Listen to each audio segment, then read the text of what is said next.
Republicans and Democrats who disagree on just about everything agree that there is a big problem with social media. Now, they tend to define the problem in different ways. For example, Republicans often say the sites discriminate by flagging or suspending some users over others. And Democrats often say the sites spread too many false claims that manipulate the public and in some cases fuel violence. But while they press different points of concern, the activists and lawmakers across the aisle find common ground in wanting to reform social media. So the question is, what can they do about it? And that leads to a couple of different ideas. We'll start with Florida's approach, which keyed into the fact that sites selectively enforce their rules. For example, Twitter and Facebook say they flagged and then banned former President Trump for spreading false information. But as an experiment to test the screening system, look at this. I can post that planet Earth is flat, or the sun revolves around Earth, or that George Washington is the current U.S. president, and never get flagged. Well, Governor DeSantis says anyone should be able to say whatever they want on social media sites without screeners making these subjective judgments on what's harmful or what's in jest. And that's why he signed a law that banned some large social media companies from censoring, suspending, or banning political candidates in Florida.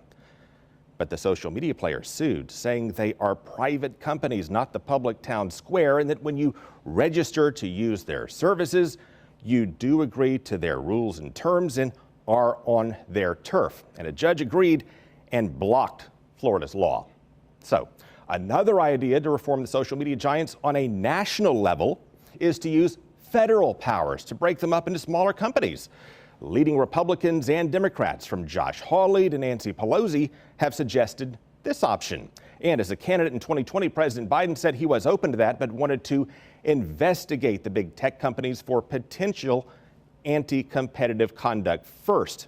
And the Federal Trade Commission has taken some steps in that direction. On a different note, whistleblowers claim algorithms are designed to push content that stirs anxiety, depression, and hostility to keep users engaged on the sites longer.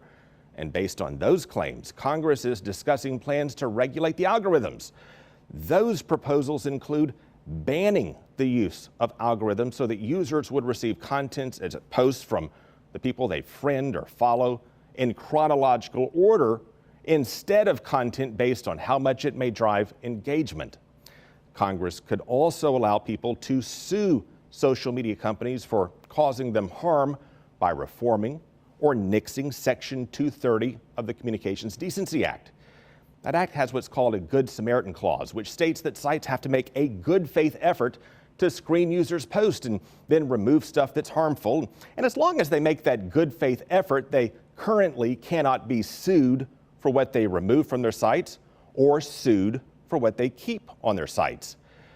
Well, many Republicans say that's what gives the site moderators too much discretion in deciding what's harmful, and with it, selective enforcement of who to flag or who to suspend. And many Democrats say the sites are using the legal protections of Section 230 to profit from peddling false and distorted claims with no fear of legal recourse.